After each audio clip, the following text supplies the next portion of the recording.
Harper Audio presents Blood and Steel by Harry Sidebottom, read by Colin Mace. Chapter 1. Rome. The Palatine Hill.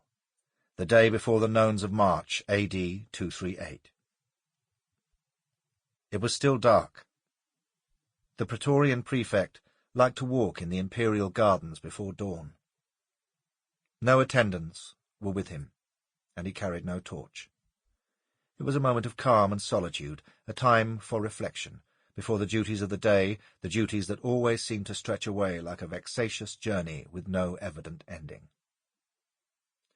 Vitellianus often thought about retirement, and living quietly in the country with his wife and daughters. He pictured the house in Etruria. The Via Aurelia and the busy market town of Telamon were only a couple of miles away over the hill, but they might have belonged in a different country or another age. The villa lay between the shore and the terraced slopes, looking out over the sea. It had been built by his grandfather. Vitellianus had added 2 new wings and a bathhouse. The estate now extended inland, along both banks of the Umbro. It was ideal for retirement, for reading and writing, appreciating the views, for passing time with his wife, and enjoying the company of his daughters in the last few years before they married. No place was better suited for a man to lay down the cares of office. Certainly, Vitellianus had earned a time of leisure. His career had been long.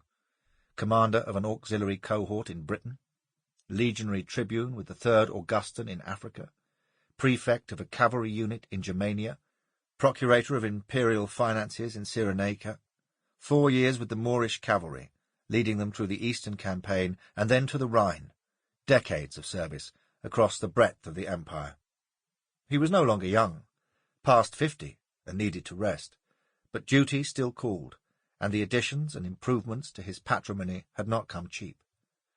The stipend and other profits of another 3, perhaps 4 years as Praetorian prefect, and he could call it a day. The white marble borders of the paths shone in the darkness. The cunningly sculpted box hedges and the fruit trees were indistinct black shapes, the plane trees and the ivy that linked them a solid black wall. It was quiet in the hippodrome, just the rill of water in the fountains. Almost hard to believe he stood in the centre of a city with 1 million inhabitants. Vitellianus was glad he had removed the previous emperor's aviaries. The murmuring and shifting of the doves, had there really been 20,000 of them, had disturbed his morning walks. It was typical of Alexander that he had occupied his time issuing imperial pronouncements about the birds, sanctimoniously boasting how the sale of eggs financed his collection, even produced a modest income, while his mother had stolen fortunes from the treasury, and great swathes of the east were overrun by the Persians, and German tribes put the northern provinces to the torch. Vitellianus had not been party to the plot, but Alexander was better off dead. Stopping by a marble nymph, Vitellianus absent-mindedly ran a hand over her smooth thigh. He could find his way around these twisting walks blindfold. His thoughts took their own course. Risen from the ranks, Maximinus might be uncultured, even crude and violent, but he was a better emperor than his predecessor. At least the Thracian could fight. For the last 3 years he had done nothing but campaign beyond the Rhine and Danube. Vitellianus had done well out of the regime.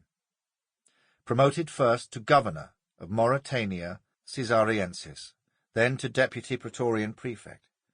It was a remarkable achievement for an equestrian from a backwater of Italy, a man with few significant backers. A member of the Second Order should legitimately aspire to nothing higher, and Vitellianus continued to serve the regime diligently. The endless court cases that awaited him today, and almost every day, were only the start. With the majority of the Praetorians accompanying the field army, it had proved difficult for Vitellianus to maintain order in Rome. The remaining 1,000 men were not enough to disperse the crowds occasioned by certain arrests, or to clear the mobs occupying those temples whose treasures were to be requisitioned to help pay for the war. Efficiency would be served if he could issue orders to the 6,000... Sample complete. Ready to continue?